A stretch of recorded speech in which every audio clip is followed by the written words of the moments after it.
Hello नमस्ते आदाब, मैं हूं आदर्श और आप देख रहे हैं नो फैक्ट। तो भैया आप ये बात तो जरूर जानते होंगे कि जब भी कोई बेशुमार रईस लोगों की बात करता है तो हमारे दिमाग में फट से अचानक से अंबानी भैया, टाटा भैया या फिर और भी बहुत से अमीरों के नाम आते हैं। लेकिन एक नाम ऐसा भी है जिनके पास 1000 करोड़ से भी ज्यादा की बेशुमार दौलत है, लेकिन रहते हैं वो एक मिडिल क्लास बाबा की तरह। जी दरअसल हम बात कर रहे हैं भारत के नामी योग गुरु और पतंजलि के मालिक रामदेव बाबा की। अगर आप रामदेव बाबा को महज एक योग गुरु के तौर पे देखते आए हैं तो ये समय आ गया है अपनी आंखों को पानी से अच्छी तरह धोकर एक बार वापस से देखने का, क्योंकि बाबा भी ये बात मान चुके हैं कि सच्चाई से रूबरू होने के बाद अब उनके पास संपत्ति की कोई कमी ही नहीं है। और वो सिर्फ योग के जरिए लोगों को आंतरिक शक्ति देने वाले नहीं, बल्कि पतंजलि के जरिए बहुत सारा करोड़ों का कारोबार को भी काफी अच्छा संभाल रहे हैं और ये काफी तेजी से बढ़ भी रहा है। तो चलिए इस वीडियो में हम आपको दिखाते हैं कि रामदेव बाबा के पास कितनी दौलत है और कैसी है इनकी लाइफस्टाइल।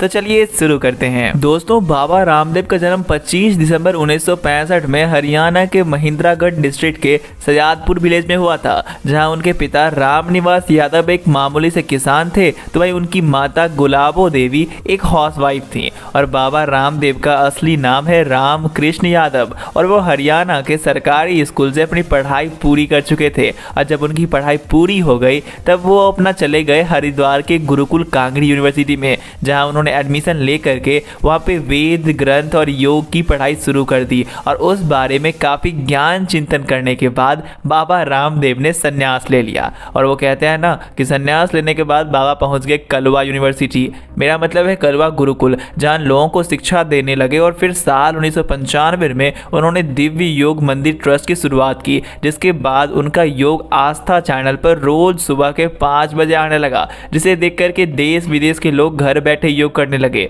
और इस ट्रस्ट में उनके साथ आचार्य करणवीर और आचार्य बालकृष्ण ने भी। अब रामदेव बाबा और बालकृष्ण ने मिलकर हरिद्वार में साल 2006 में पतंजलि आयुर्वेद की शुरुआत की। और यहीं से कहानी शुरू होती है बाबा से लेकर के करोड़पति बनने तक का सफर। और फिर उनका सफर कैसे आगे बढ़ा और उनकी कंट्रोवर्सी में नाम जुड़ते गए तो हम आप सभी को पता है कि चलिए अब हम बात करते हैं उनकी संपत्ति के बारे में। एक रिपोर्ट के अनुसार योग गुरु रामदेव बाबा की कुल संपत्ति साल 2021 में 190 मिलियन डॉलर, यानी कि भारतीय भाषा में कहें तो ये करीब 1400 करोड़ रुपए के आसपास बैठती है। और एक बात मैं आपको ये भी बता दूं कि उनकी सबसे ज़्यादा संपत्ति हरिद्वार में पतंजलि के योग पीठ से आती है, जहां अस्पताल समेत कई निर्माण कार्य करवाए गए हैं। वहीं आस्था चैनल पर उन्होंने पार्टनरशिप ले ली है, जिस कारण से उनका आस्था चैनल से भी काफ़ी अच्छा इनकम आ जाता है। और विदेश में भी बाबा के कई प्रॉपर्टी हैं। एक आकलन के मुताबिक बाबा के हरिद्वार में सिर्फ पतंजलि योग पीठ की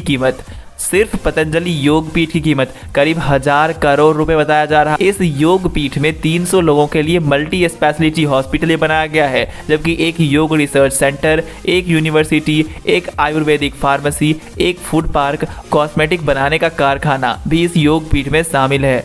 वैसे रामदेव बाबा की संपत्ति केवल हरिद्वार तक ही सीमित नहीं है, क्योंकि वहां माना चलो उनकी 1000 करोड़ की पतंजलि योग पीठ है, पर इसके अलावा भी उन्होंने बहुत जगह झंडे गाड़ रखे हैं। जैसा कि एक खबर ये भी आई थी कुछ दिन पहले कि बाबा रामदेव ने करीब 15 करोड़ रुपए में एक स्कॉटिश टापू, मतलब कि एक आइलैंड को भी खरीद लिया है। इसके अलावा खबरों की माने तो बाबा रामदेव ने धार्मिक चैनल आस्था का भी भारी हिस्सा खरीद लिया है। और इस चैनल में बाबा रामदेव की योग क्लास दिखाई जाती थी। हालांकि बाबा रामदेव का कहना यह भी है कि भले ही आज वो बहुत ही करोड़ हो, भले ही आज उनकी संपत्ति अरबों में हो, लेकिन फिर भी उन्हें एक साधारण जिंदगी जीना ही पसंद है। और उनकी सफलता का राज भी साधारण जीवन से प्यार करना। आप सोच रहे होंगे कि उनके पास इतना पैसा आया कैसे, क्योंकि ना ही तो वो किसी मंदिर में बैठते हैं और ना ही कोई काम करते हैं, तो फिर सिर्फ योग से इतना पैसा कैसे आया। तो दरअसल मैं आपको बता दूं, उनका सारा पैसा योग से नहीं आया। हाँ, इसमें योग का काफी बड़ा योगदान जरूर था, पर पूरा पैसा वहीं से नहीं आया। जहां बाबा लोगों के शरीर को स्वस्थ रखने के लिए तमाम तरीके के आसन करवाते हैं, तो वहीं लोगों के शरीर के अन्य रूप सुंदरी अदाओं का भी ख्याल रखने के लिए वो पतंजलि के प्रोडक्ट बेचते हैं,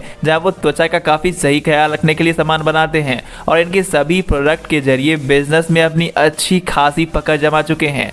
चौंकिए मत, बिना एडवर्टाइजमेंट और मार्केटिंग पर ज़्यादा खर्च किए बाबा रामदेव ने अपनी कंपनी पतंजलि योग पीठ के उत्पादों के जरिए करीब 2000 करोड़ का अपना साम्राज्य खड़ा कर दिया है। जी बिल्कुल सही सुन रहे हैं आप, 2000 करोड़ का साम्राज्य, वो भी बिना एडवर्टाइजमेंट और मार्केटिंग के। अगर आप इस 2000 करोड़ के कारोबार पे नजर डालें तो ये काफी तेजी से बढ़ रहा है, क्योंकि जहां साल 2012 में ये आंकड़ा 450 करोड़ का था, तो वही साल 2014 में पतंजलि आयुर्वेद ने 1200 करोड़ का कारोबार किया। यानी देखा जाए तो महज 2 साल में सीधा 850 करोड़ का उछाल। रामदेव बाबा की कंपनी को एक दिन काफी सही चल रहे थे। और अगर पतंजलि आयुर्वेद के दावे पे गौर करें तो इस बार उनके कंपनी का टर्नओवर करीब 10,000 करोड़ रुपए के आसपास है। और ये बातें पेटी ग्रुप के सीईओ आदित्य पेटी के ओर से कही गई है। और ये उछाल पिछले वित्तीय वर्ष से करीब 67% ज़्यादा है और आज उनका टर्नओवर 10,000 करोड़ तक पहुंच ही गया है। इसके साथ ही पतंजलि आयुर्वेद अपने प्रतिद्वंदी कंपनी इमामी से भी काफ़ी आगे निकल गई है। वही इमामी जो फेयर एंड हैंडसम नाम की क्रीम बनाया करती है। इमामी का कारोबार जहाँ 1700 करोड़ रुपए के आसपास है, तो वहीं उससे आगे एक मैरिको कंपनी है जिसका टर्नओवर करीब 4000 करोड़ रुपए का है। और अब ज़्यादा टाइम नहीं लगेगा कि पतंजलि को इन दोनों को पीछे छोड़ने में, क्योंकि वैसे भी लोग नेचुरल प्रोडक्ट की तरफ ज़्यादा अट्रैक्ट हो रहे हैं। और इस मामले में बाबा जी की मार्केटिंग स्ट्रेटजी भी काफ़ी सही काम कर रही है। अगर देखा जाए तो नेचुरल और केमिकल प्रोडक्ट को यूज़ करने वाले लोगों की संख्या में अक्सर लोग नेचुरल और आयुर्वेदिक की तरफ कुछ ज़्यादा रुझान दिखा रहे हैं, जिस कारण से उनकी फ्यूचर भी काफ़ी ज़्यादा अच्छा जा रहा है। वैसे आप हमें कमेंट में तुरंत बताइए कि आपको कैसा प्रोडक्ट पसंद है, केमिकल या फिर नेचुरल आपको पसंद है, या फिर केमिकल से भी आपका काम चल जाता है। कमेंट में बताइएगा जरूर। यार ऐसा नहीं है कि पतंजलि सिर्फ बाबा को ही मालदार बना रही है, इसके अलावा पतंजलि के आयुर्वेद के सीईओ आचार्य बालकृष्ण देश की अमीरों की लिस्ट में 18वें नंबर पे आते हैं, वो भी सिर्फ पतंजलि कंपनी के सहारे। और अगर हुरून इंडिया रिच लिस्ट के मुताबिक माने तो बालकृष्ण की संपत्ति करीब 46,800 करोड़ रुपए है।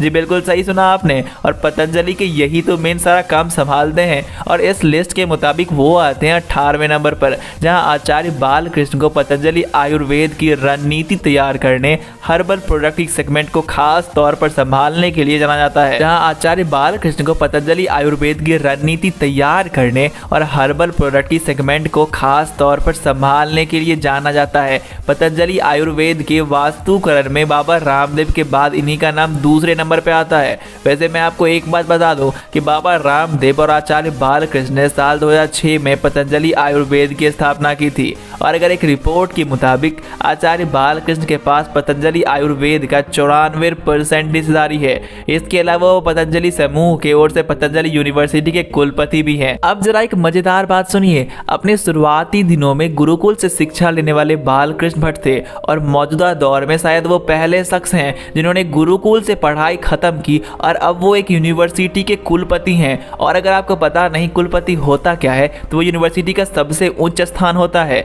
तो ये तो हो गई प्रॉपर्टी की बात। अब देखते हैं बाबा के कार कलेक्शन को, जहां बाबा को सबसे प्यारी कार है रेंज रोवर इवॉक और इस कलेक्शन में ये पहले नंबर पे आता है। रेंज रोवर इवॉक बाबा के कार की कीमत करीब 77 लाख रुपए है और ये गाड़ी 0 से 100 की रफ्तार महज 8.5 सेकेंड में पकड़ लेती है। साथ ही कार की स्पीड 365 किलो पर आवर्स की है। इसके अलावा उनके पास एक और भी कार है जिनमें वो सफर करना पसंद करते हैं और वो कार है जगुआर XJI और ये बाबा के लग्जरी कार में से दूसरे नंबर पे आता है। ये कार एक सेडान है। सेडान से मेरा मतलब है कि ये एक लंबी गाड़ी है जो कि काफी ज्यादा लग्जरी फैसिलिटी से लेस है। और टाटा मोटर्स के मालिकाना हक वाली कंपनी जगुआर लैंड रोवर की कीमत करीब 1.11 करोड़ रुपए है। जहां बाबा के पिछले कार 100 की स्पीड में 8.5 सेकंड लगता था, तो वहीं इस कार को 100 की स्पीड महज 7 सेकंड में लगता है और इसकी top speed 220 kilometre per hour की है। और इसमें लगा हुआ है पेट्रोल इंजन जो कि 1197 सीसी का है। इसके अलावा बाबा के पास Mahindra XUV 500, Tata Safari Dicor, Mahindra Scorpio भी है। तो दोस्तों ये बाबा की दौलत आपको कैसी लगी? और मैंने आपको पहले ही बताया था कि बाबा के पास एक टापू भी है, एक आइलैंड भी है और आपने समझ गया बाबा की जिंदगी कैसे। वैसे आप हमें कमेंट में बताइएगा कि आपको आयुर्वेदिक चीजें पसंद है या नेचुरल, कमेंट में बता दीजिएगा। और हाँ, अपने दोस्तों को जरूर शेयर कीजिएगा जो पतंजलि के प्रोडक्ट यूज करते होंगे। और इस तरह की और वीडियो को देखने के लिए हमें सब्सक्राइब कर लीजिए। तब तक के लिए मिलते हैं कल। Ta-ta bye bye.